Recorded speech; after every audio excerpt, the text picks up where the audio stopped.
আর এগুলো কোনো সুস্থ সমাজে কাম্য নয়।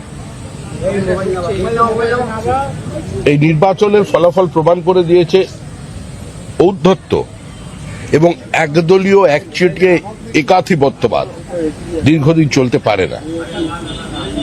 কারোর ক্ষোভ থাকতে পারে, বিদ্বেষ থাকতে পারে, কিন্তু এ ধরনের ঘটনা যারা ঘটাচ্ছেন এটা সুস্থ স্বাভাবিক গণতান্ত্রিক সমাজে কাম্য নয়। এর সঙ্গে আমার দল দূর দূর পর্যন্ত যুক্ত নয়। তিনি বলছেন পুলিশ কেন এলো না, পুলিশকে খবর দেওয়া সত্ত্বেও জনপ্রতিনিধি কেন এলো না, পুলিশ কেন নেই? সেটা কেন নেই পুলিশ, সে তো আমি বলতে পারি না, আমি তো দলের প্রতিনিধি। সেটা পশ্চিমবঙ্গ রাজ্য সরকার বলতে পারবেন, কারণ বিরোধী দলনেতা শুভেন্দু অধিকারীকে গাড়ির মধ্যে জীবন্ত পুড়িয়ে দেওয়ার চেষ্টা হয়েছিল উত্তরবঙ্গে। বিরোধী দলনেতাকে সভা সমিতি করবার জন্য 104 বার হাইকোর্টের দরজায় যেতে হয়েছিল।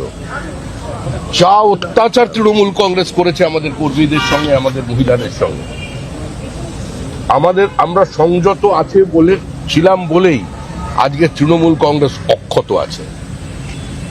মায়ের সামনে ছেলে ভাত খাচ্ছে, তাকে গুলি করে খুন, মহিলাদের মাথা ন্যাড়া করে তাদের দিয়ে থুতু চাটানো, নৈহাটিতে পুরুষকে সম্পূর্ণ বিজেপি করার অপরাধে উলঙ্গ করে তাকে থুতু ফেলে চাটানো, বিজেপির হয়ে নির্বাচনে প্রতিদ্বন্দ্বিতা করার অপরাধে 5 লক্ষ টাকা জরিমানা দিয়ে বিধায়ক মানে পদপ্রার্থীকে তাকে বাড়ি ঢোকানো, অত্যাচার কিছু বাদ রেখেছে?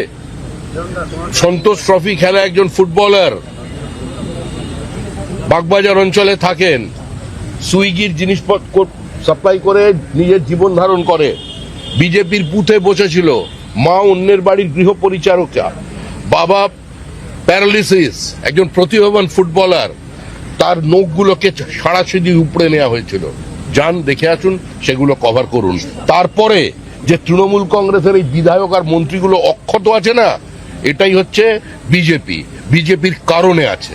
আমাদের জায়গায় অন্য কেউ থাকলে, যদি তৃণমূল থাকতো, আজকের ক্ষমতায় আসতো, আজকে এখানে আমি দাঁড়িয়ে থাকতাম না, আমার 500 কর্মী খুন হয়ে যেত। আর যদি কংগ্রেস বা সিপিআইএম হতো, তাহলে আজকে যিনি বলেছেন বিবৃতি দেওয়ার অবস্থায় থাকতেন না, অনেক আগেই লিঞ্চিং এর শিকার হয়ে যেত।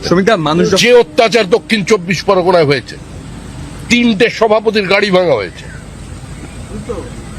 অকারণে যেভাবে মারধর করা হয়েছে মানুষকে, আমাদের ওখানকার প্রাক্তন জেলা সভাপতির কোমর চিরকালের জন্য সেটা নষ্ট করে দেওয়া হয়েছে।